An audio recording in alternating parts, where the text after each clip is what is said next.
Boa noite, meus amados irmãos. É um prazer e uma alegria estarmos aqui, mais um estudo nosso semanal. Nós estamos no mês da família, ainda que separados, né? Mas caminhando juntos. Separados, mas caminhando na mesma fé, na mesma ideia, no mesmo propósito. E o tema do mês da família, o mês de maio, o mês da família, é famílias fortes, igrejas fortes. Né? Uma coisa é consequência da outra. Quanto mais tivermos famílias fortes, mais igrejas serão fortes, mais sociedades serão fortes, mais instituições serão fortes. Né? Uma coisa está ligada diretamente à outra. Né? Então nós precisamos que nossas famílias sejam cada vez mais estruturadas, mais bem ligadas. Né? Principalmente nesses momentos que estamos mais tempo em família. Às vezes, quando a gente reclamou, né, que a gente não tinha tempo em família, não tinha tempo, né, para poder estar com nossos queridos, né, e agora temos uns mais, outros menos, né, mas temos mais tempo de estar com nossos familiares. Então, vamos aproveitar muito bem esse tempo para a gente crescer juntos. E o roteiro dessa semana, né, fala sobre a família de Timóteo, né, uma família como exemplo para nós. Então, vamos lá, no livro de Timóteo. A segunda carta de Paulo a Timóteo, 2 Timóteo, capítulo 1. 2 Timóteo, capítulo 1.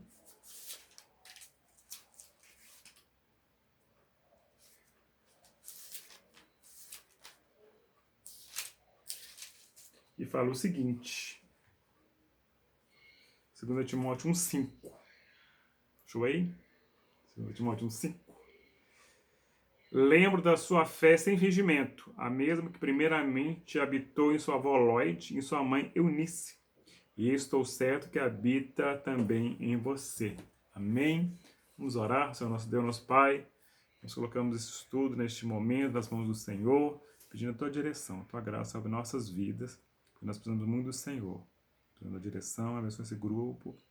Abençoa, Deus, que sejamos homens mesmo de fiéis ao Senhor, que sejam firmes no propósito de servir ao Senhor. Em nome de Jesus que oramos. Amém. Então, uma família realmente que nos traz um exemplo muito grande. Essa família de Timóteo. Timóteo era um jovem pastor, né, e ele, né, consta aqui no texto, né, ele tinha duas mulheres, né, muito importantes na vida dele, né, a avó dele, Lloyd, e a mãe Eunice. O pai não é citado, a gente não sabe se não era convertido ou se ele tinha falecido nessa época, né, e o pai, eles eram judias, né, e o pai dele era gentio, não era judeu, ele era provavelmente grego, né, de origem grega. E aí, então, apesar, não sabemos se não era convertido, não sabemos, mas de qualquer forma, a mãe e a avó dele conheciam o Senhor, né? E como Deus fala, né? Desde criança, né? O ensinava o caminho, né? Essa fé que habitou primeiro em Lloyd. Lloyd passou esse ensinamento, né, para Eunice, né? Criou a Eunice no caminho do Senhor. E Eunice, por consequência, criou Timóteo no caminho do Senhor também, ensinando ele as verdades eternas. E claro, por consequência, Timóteo sendo seu filho, filho de Timóteo, e assim sucessivamente. Então,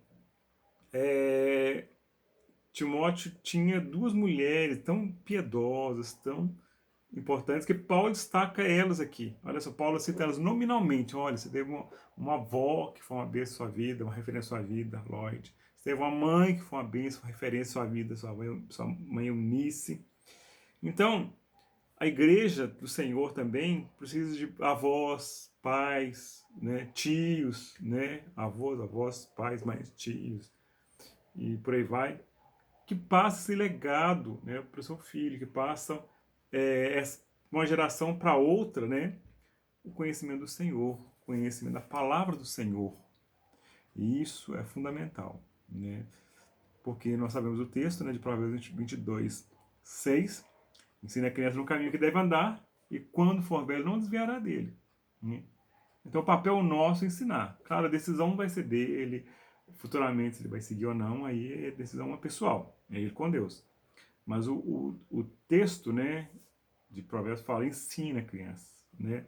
Mostra eles caminho, mostra a ela caminho que ela deve seguir, né? E quando for velho, não se desviará dele, né?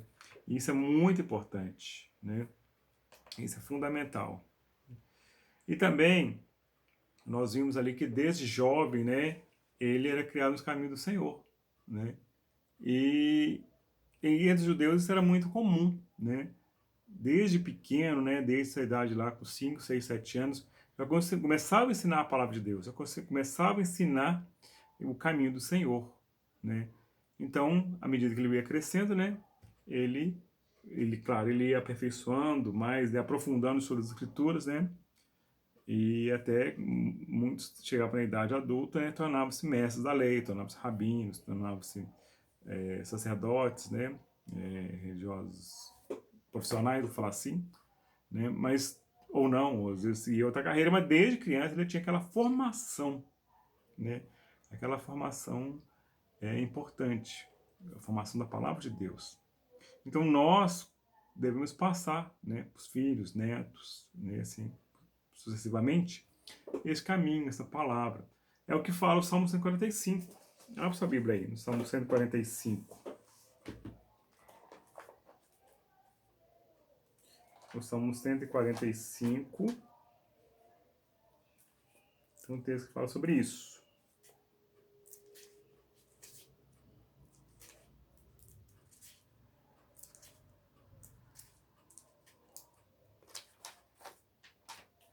Que é o versículo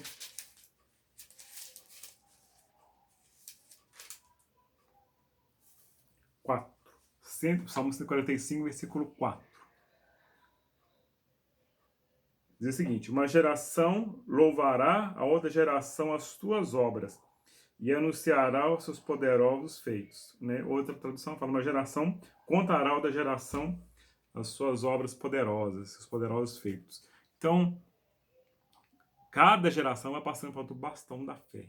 Né? Esse bastão, olha, segue esse Deus, segue esse caminho. Né? Muitos de nós chegamos ao conhecimento do Senhor, conhecer a palavra do Senhor através de familiares. Creio que a grande maioria de nós foi no caso, um parente próximo. No meu caso, foi minha mãe, que nos criou na palavra de Deus. E depois da minha irmã Lúcia, né? Através da igreja que ela frequentava, né? Através dos ensinamentos dela, nós viemos a converter, na idade de 15 anos. Então, foram duas mulheres que foram importantes na minha vida também. Minha mãe, Sebastiana, e minha irmã Lúcia, né? Me ensinaram também o caminho do Senhor. E estamos aí, né, seguindo esse caminho há mais de 30 anos, pela graça de Deus. Né? Então, Paulo fala isso que é muito importante, né? Que sempre tem alguém, né? E às vezes pode ser até um jovem também. Quantos de nós, né, através de uma criança ou um adolescente, chegou a conhecer o Senhor através do testemunho de um jovem, de um adolescente? Paulo era jovem, desculpa, Timóteo era jovem, era bastante jovem. E já era uma pessoa que liderava a igreja, uma pessoa que tinha uma firmeza, né? E Paulo escreveu 2 cartas para eles, né? Dando algumas instruções, como administrar a igreja. Então, vemos que o exemplo que ele teve foi muito importante na vida dele. Então, às vezes, a gente não valoriza tanto nossos jovens, né? Ah, jovem, sei a palavra deles, a gente não entende muito a linguagem deles, eles vivem um mundo à parte, o que e olha quanto que os jovens são relevantes, né, na sociedade, quantos jovens são relevantes no nosso país, nossa igreja, nas igrejas, né? E assim Deus possa levantar cada vez mais jovens, adolescentes, né, que sejam firmes no caminho do Senhor, que sejam exemplos, que mostrem às pessoas que vale a pena servir esse Deus. Né? Então, Paulo escreveu também uma coisa muito interessante a Timóteo, que está em 2 Timóteo capítulo 3.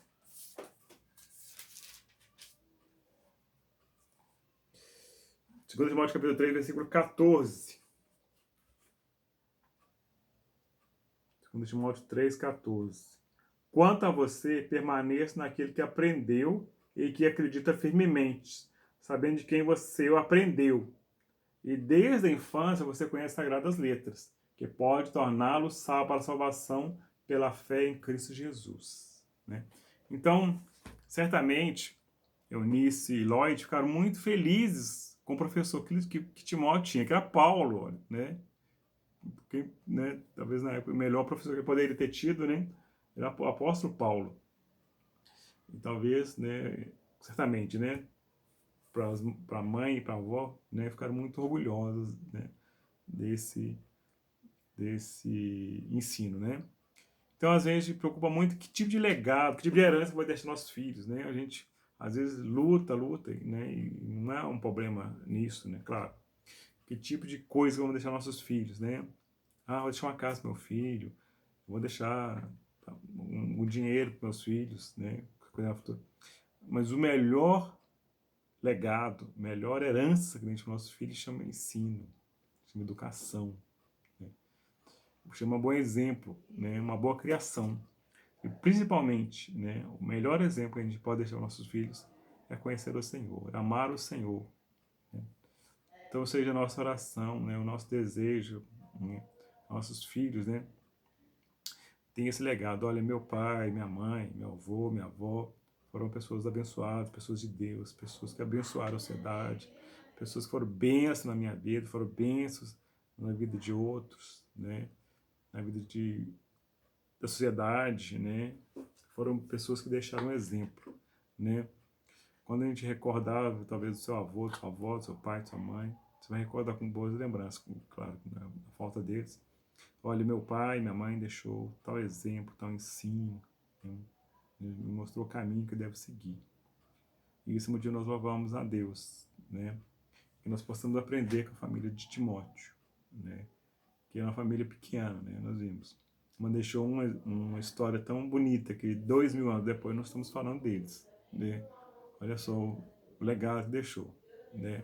O legado que está aí há 2000 anos depois é um exemplo para nós, né? Vamos orar, né? Agradecendo a Deus pelos nossos jovens, pelos nossos adolescentes, que cresçam no caminho do Senhor, que conheçam o Senhor, que amem o Senhor, que sejam fiéis ao Senhor, né? Principalmente na sociedade, que vemos que precisamos de jovens que façam a diferença, né? Jovens que têm valores, adolescentes que têm valores, que está tão escasso no mundo atual, mas nós temos que ensinar nossos filhos nesse caminho e isso possa fazer diferença no futuro do nosso país, né? De nossas igrejas, levantem homens e mulheres de Deus, homens e mulheres de Deus no sentido de fazer diferença na sociedade, seja no trabalho, seja na atividade política, seja em qualquer lugar que estiver atuando, até no ministério, né? Sejam pessoas que façam a diferença. Que nós devemos entregar nossos filhos ao Senhor. A gente cria, né, nosso filho sempre para nós. Quando a gente pensa, não, vou investir no meu filho, quando ele for mais velho, vai cuidar de mim, né, ele vai cuidar. Claro, isso é um dever, lógico. Mas a nossa motivação não deve ser essa, né? Nós devemos querer nosso filho, porque o Senhor nos deu eles para nós cuidarmos dele, né? Se Deus te deu 1, 2, 3, 4 filhos, né? Ele te deu para você cuidasse deles, para ensiná-los, né? Para torná-los homens e mulheres de Deus. Então, né? Nós devemos sempre pensar isso. Nossos filhos são do Senhor, né? Às vezes, quando vem missões, né? Ah, vamos enviar missionários para tais lugares. Ah, não, Senhor, envia qualquer jovem, assim, menos o meu filho, né? Diz o meu filho, mas minha filha, ah, você missionário no meio dos índios, você missionário no meio da África. Ah, não, Senhor, porque logo meu filho, né? Mas é do Senhor, o Senhor é que sabe, né? Então vamos colocar nossos filhos na mão de Deus, que Ele é o melhor, claro, melhor para cuidar de nossos filhos é Ele mesmo. Claro, nós devemos fazer a nossa parte, educá-los, conduzir da melhor forma possível. Amém? Então vamos orar porque tenhamos igrejas fortes, principalmente a partir de famílias fortes.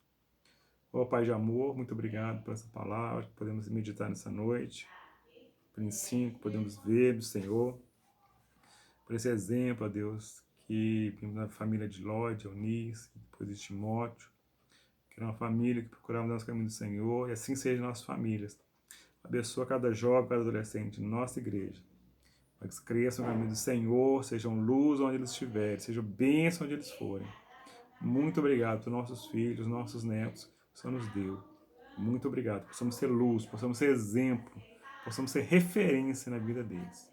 Para que sejam bênçãos também seja nos estudos, seja no trabalho, seja onde eles forem. Que possam ser pessoas que façam a diferença, para conhecer e amar ao Senhor. Deus abençoe esse grupo em nome de Jesus. Amém, amém. Muito obrigado, Deus continue te abençoando. Deus abençoe essa família. Amém, tchau, fique com Deus.